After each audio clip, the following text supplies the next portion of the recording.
An enhanced school curriculum to better prepare students for education and careers in engineering, mathematics, science, and other fields by Ashu M. Solo.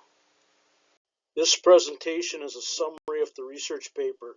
The research paper has much more ideas and information and has references. See the research paper when it's available online.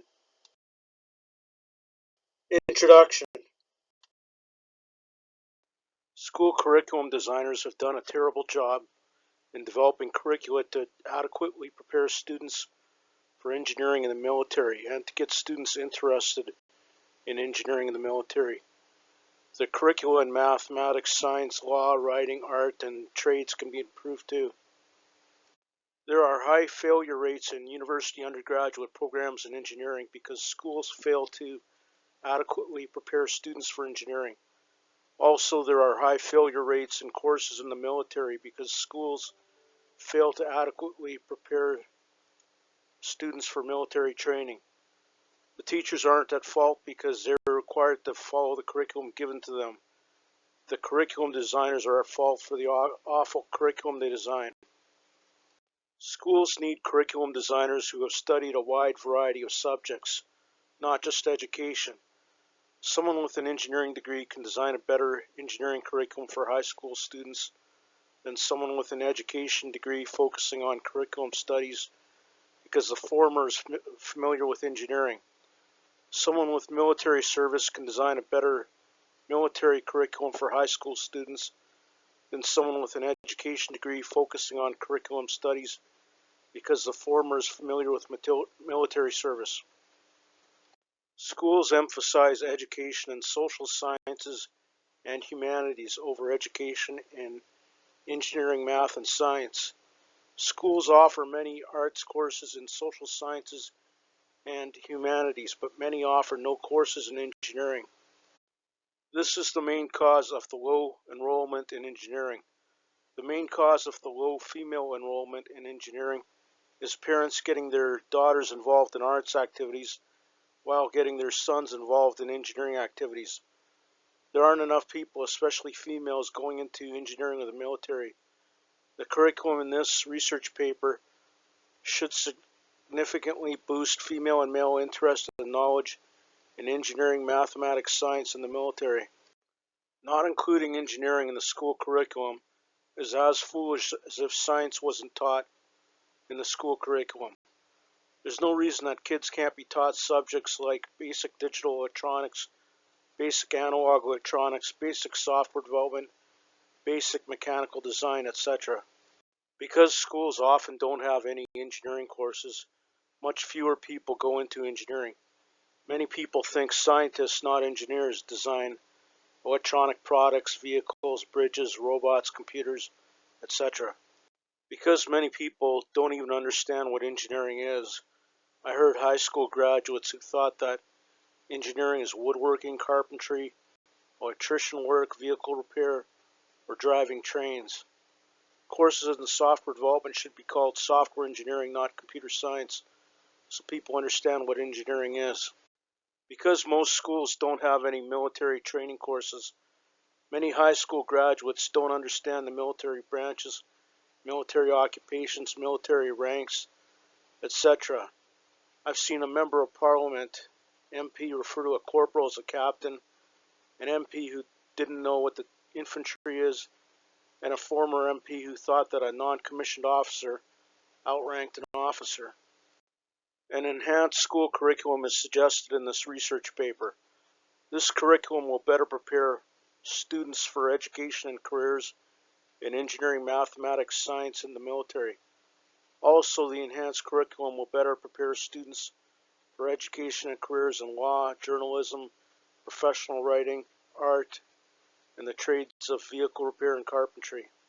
In this research paper, elementary school is assumed to include grades 1 to 8, and high school is assumed to include grades 9 to 12. That might be different in the reader's geographical region, but the suggested curriculum for each grade remains the same for all geographical regions. Elementary school curriculum. Each year of elementary school, grades 1 to 8, should have an engineering course, a math course, a science course, a social studies course, a language arts course, a second language course, and a physical training course. There are simple engineering projects that can be done by elementary school students and simple engineering topics that can be taught to elementary school students. Engineering includes software development.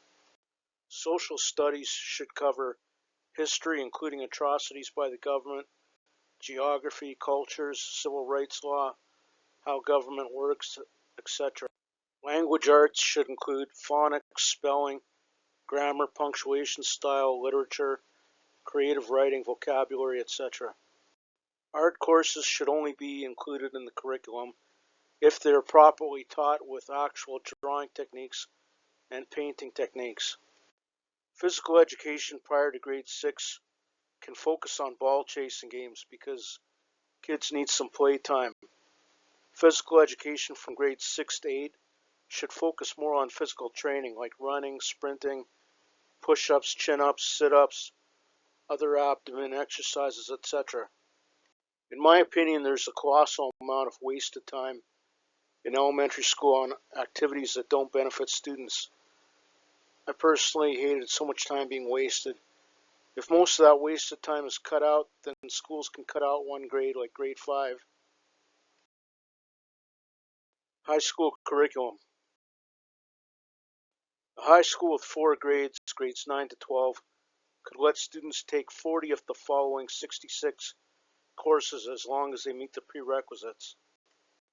For engineering courses, high schools should offer 2 courses on software engineering, a course on digital electronics engineering, a course on analog electronics engineering, and a course on engineering concepts.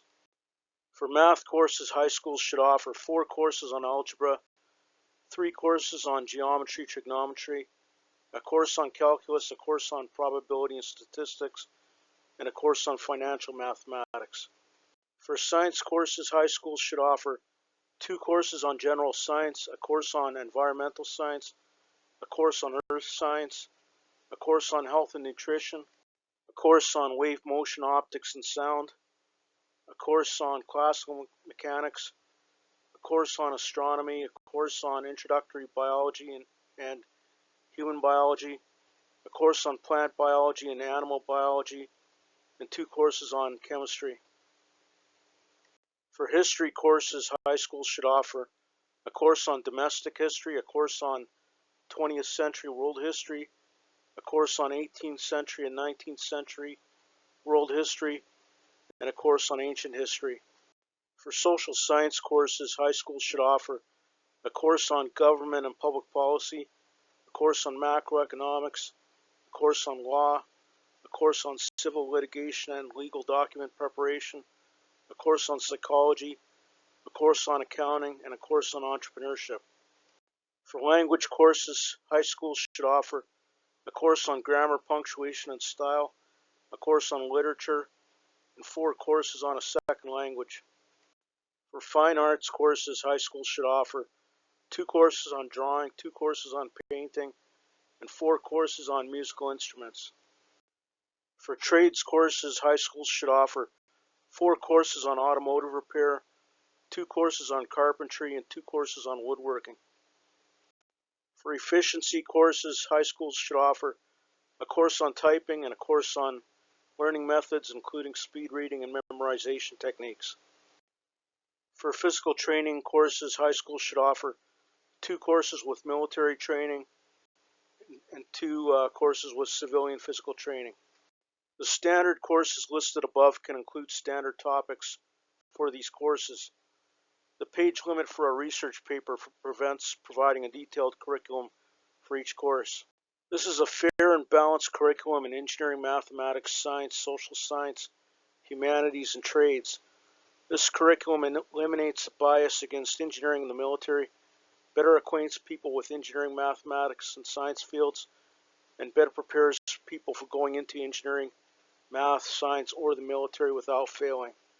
At many universities, there are really high failure rates in engineering. In the military, a lot of people rapidly quit basic training courses. This curriculum will help prevent that. 13 of the preceding courses should be compulsory, then students can pick 27 more courses. High school students should be required to take the first course on software engineering because there are a lot of employment positions in this field.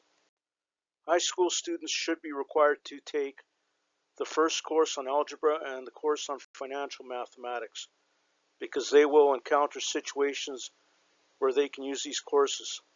High school students should be required to take the first general science course to have a basic understanding of science. High school students should be required to take the environmental science course because of the urgency of the climate change crisis, because many people still think climate change is a hoax, because many people still think humans have nothing to do with climate change, and because many people still think climate change is good for the planet. High school students should be required to take the course on health and nutrition to potentially increase their lifespans, possibly prevent disease, unclog the healthcare system, and learn first aid, cardiopulmonary resuscitation, CPR, and usage of an automated external defibrillator, AED, to potentially save lives.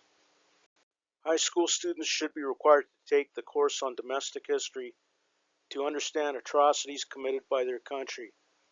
They should be required to take the course on 20th century world history to better understand the present. High school students should be required to take the course on government and public policy to be more informed voters. High school students should be required to take the course on grammar, punctuation, and writing style because most people don't understand the advanced rules of grammar, punctuation, and style. High school students should be required to take the course on typing and the course on learning methods because these courses will save them considerable time in the future. High school students should be required to take the first course for either military training or civilian physical training, so they will be able to do physical training on their own. The high school course on engineering concepts should include fundamentals of fuzzy logic and neural networks.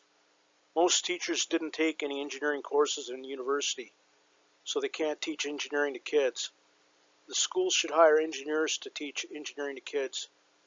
They shouldn't need education degrees because the vast majority of engineers don't have education degrees.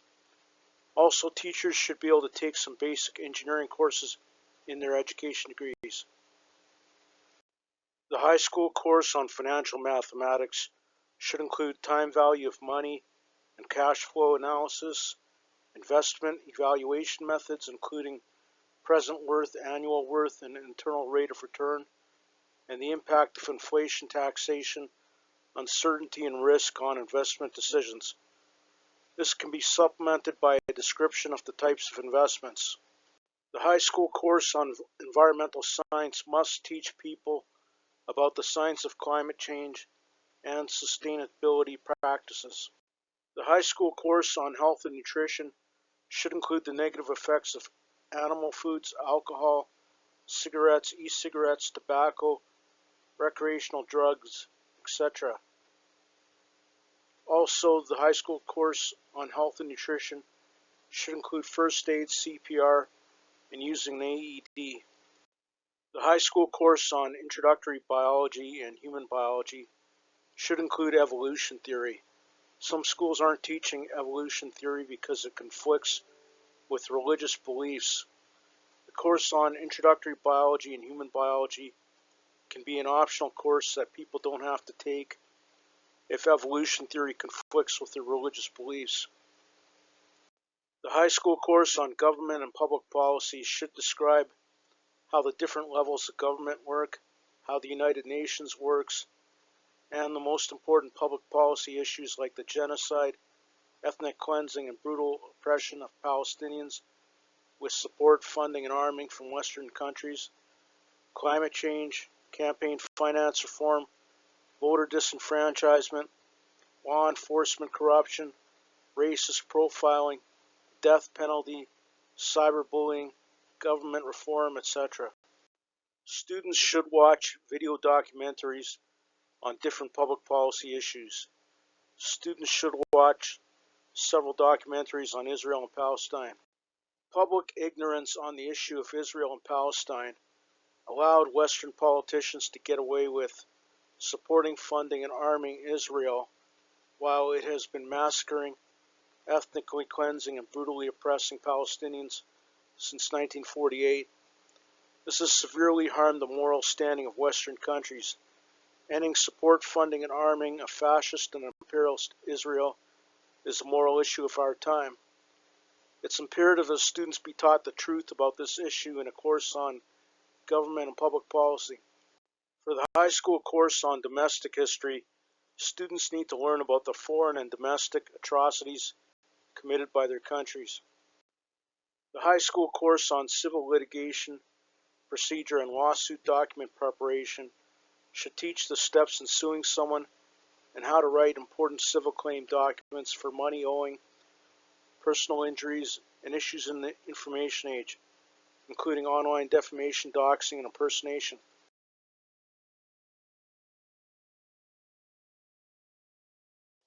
Military training courses should include physical training, military structure and conventions, battlecraft, fieldcraft, combat simulation exercises, combat life-saving, including first aid and cardiopulmonary resuscitation, kickboxing, Japanese jiu-jitsu, Gracie jiu-jitsu, etc. Physical training should include running, push-ups, chin-ups, abdomen exercises, punching and kicking bags using kickboxing techniques, etc. Physical training can be gradually increased in duration, as described in the next section on physical education courses. Most teachers have no military experience, so they can't teach military training to kids. The schools should hire current or former military officers to teach military training to kids. They shouldn't need education degrees because the vast majority of military members don't have education degrees. The problem with most physical education courses in high school is instead of focusing on physical training, they focus on playing sports with no significant exercise like baseball, volleyball, badminton, curling, soccer, etc. Most adults can't run for 15 minutes or do 40 push-ups because they don't practice serious physical training in physical education courses in school. In team sports, there are too many breaks in the play. They keep trading off who's playing. They only run when the ball is in their vicinity, and there's usually no arm exercise. In racket sports, not even the professionals can keep the ball in play continuously for more than a few minutes. In ball chasing games, people never actually run for more than a few minutes continuously. Most positions in ball chasing games involve no significant arm exercise. In baseball, there's no significant exercise except for the pitcher, and he only exercises one arm. National Hockey League (NHL) players are only on the ice for 15 to 20 minutes per game. The average National Football League (NFL) game is 3 hours 12 minutes, but the ball is only in play for 11 minutes. Obviously, it's a much more effective use of time to run continuously for an hour or two. The other problem with ball chasing games is they have no or almost no practical applications in real life, unlike combat sports and locomotory sports that get you from one place to another. Nobody has a need to dunk a basketball, bat a baseball, or volley a volleyball while not playing one of these games. In physical education courses in school, starting around grade 7, the whole class except physically disabled students should run for a few minutes and do a few push-ups on the first day. Then the teacher should gradually increase the time that students run every time they have a class. If students could only run for 1 minute on the first day, and the time of the run is increased by only 1 minute each time they have a class, then after about 60 classes, they should all be able to run for an hour. If students could only do one push-up on the first day, and the number of push-ups is increased by only one push-up each time they have a class, then after about 60 classes, they should all be able to do 60 push-ups. Even the worst students in athletic ability would finish a physical education course with the ability to run for an hour and do 60 push-ups. That will help them in life with preventing disease, increasing lifespan, and losing excess weight. Many of the students will be able to ramp up their physical training much more quickly. They can play ball chasing games after they're done real physical training, including running, push-ups, chin-ups, abdomen exercises, etc.